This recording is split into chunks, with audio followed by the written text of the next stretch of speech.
In this video, I will explain how to do simulations using R. These are the codes that we'll be using. Some variables will be normally distributed, and for that we'll be using this command rnorm, number of simulations. Normally we conduct 500 simulations, and that will be followed by mean and standard deviation, and then generating random numbers, for example between 5 and 10, and for that we'll be using this command sample 5 to 10. We want to generate 500 numbers. Replace is equal to true. It means that when our program will be conducting 500 iterations, every time it takes out a sample, for the next iteration that sample will be put back. Another code we use is rounding numbers. So if we want to round off some numbers to 0 decimal places, we'll be using this command. These are the codes for printing and for showing results. When we use this command, that's summary parentheses, it provides us information about mean, median, first quartile, second, third quartile, and when we want to print those results, we use this command. Sometimes we want to add some description to our results, and for that purpose we use concatenation function.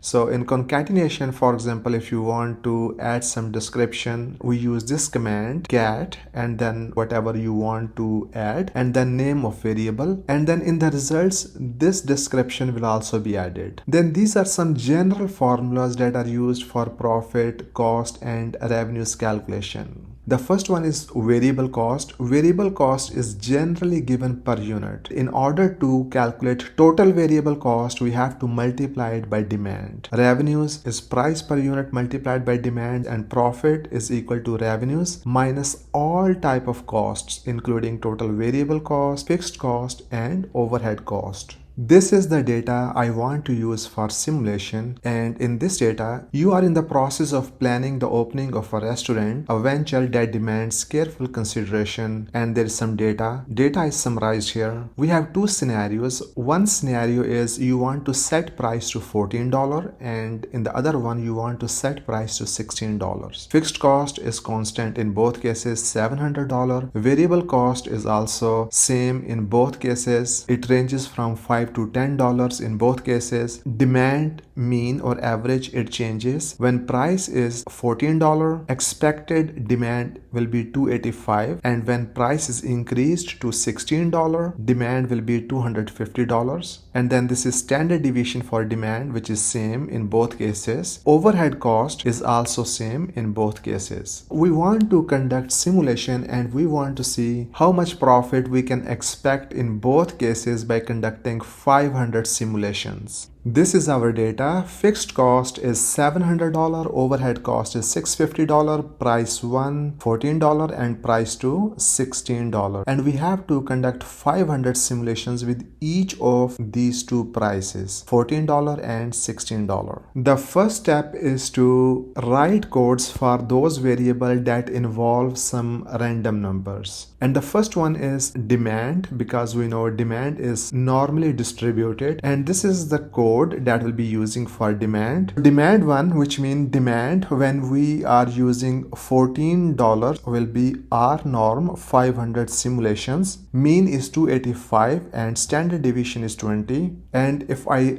run this command, and if you want to see what is there, so we can use print function. This is what it produces. These are 500 values for demand. In the next step, which may be redundant, we don't really need it. I want to round off these numbers to 0 decimal places. And for that I use this command. Demand 1 is equal to round and then demand 1. So this is demand 1. This is a variable that's storing those 500 values of demand, and then digits is equal to 0, which means I want to round off them to 0 decimal places and then print it. If I run this command, it will give us this one. All those numbers have been rounded off to 0 decimal places. But this step is also redundant. We don't really need it. The second step is variable cost calculation, and for variable cost calculation we know it will be a random number between 5 and 10, and we want 500 simulations. Replace is equal to true. The next one is profit calculation. The formula for profit calculation is price times demand minus variable cost times demand and minus fixed cost and overhead overhead cost. And if we want to print those results, we will run this command. This was for $14 pricing strategy. In the next step, we have to repeat the same process for $16. This is our code for $16 and it is similar to the previous one. Demand 2 is equal to R norm, 500 simulations to be conducted, 250 is the mean demand and 20 is standard deviation. Round them to 0 decimal places. Again, this step is redundant. We don't really need it. We include this step when we want to show our results in a rounded form. The next one is variable cost. Variable cost 2, which means our second strategy, is equal to sample 5 to 10. 500 simulation replace true. So nothing changes here because variable cost remains the same. And then profit calculation for $16 option is profit is equal to price 2 and price 2 is $16 times demand minus variable cost multiplied by demand and then minus fixed cost and overhead cost. In the next step, I'm going to calculate results. For that purpose, I'll be using this command, summary of profit 1 and summary of profit 2. So I will select these two and run this command. It shows us these results, which means for profit 1, minimum will be negative 462, first quartile, median, second quartile, mean, third quartile, and maximum. And for profit 2, again, we have these results. Now, the last step will be to calculate risk of loss. I will calculate risk of loss for both options for $14 and $16. And the formula we'll use for this purpose is this one. ROL when price is 14 is equal to sum profit 1 less than 0 and then divided by total number of simulations and then we convert it into percentage. This highlighted part of code will give us values that are less than 0, or in other words, they are negative values and represent loss. And then sum function, it will count those number of instances. The output of this part will be true or false, and the sum function, it will count how many times that true or false appears. And then this part is length, which means the total count of simulations, total number of profit 1 results, and this part is to convert them into percentage. I will run this command and then I want to print this. It says risk of loss will be 21. Similarly, we can also do the same process for $16 strategy, and that gives us 1.4. Next, I will give our results a cosmetic touch. Instead of just showing a number, we want to add their risk of loss with $14. So this is the statement that I want to add before our results, and for that purpose I will use concatenation function and we use cat concatenation and then risk of loss with $14. This is our variable that's storing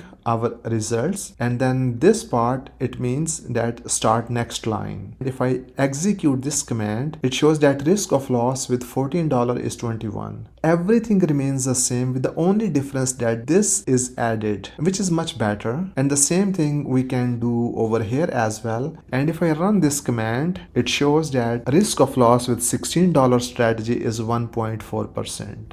In the next step, we will make a scatter plot, and to make a scatter plot we can use base R version or more advanced packages such as ggplot. So this is the code for making a scatter plot, and the variable we are using is profit1. And if I run this command, it makes this type of scatter plot. We can also add here more information for x-axis, y-axis, and title. We can also extend these axes. For example, currently this is negative 500 and then 1500, and then we can extend it. To extend y-axis, I will add this part. Ylim is equal to c minus 1000, that's on the lower side, and 3000 on the upper side. If I run this command, it gives us this one where y-axis has been extended on both ends. We can also use ggplot to make a better scatter plot. We need a data frame. Currently we are using profit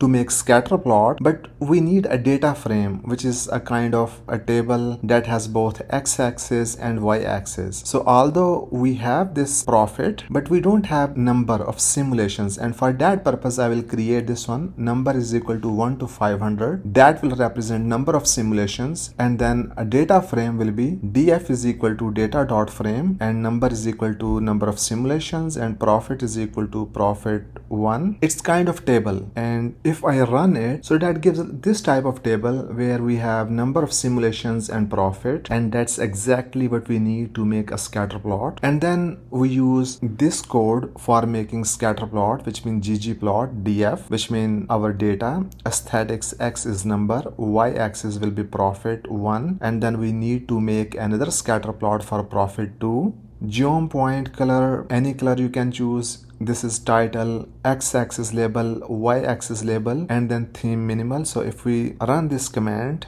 it makes a scatter plot of this type. In the next step, we need to repeat the same process with profit 2.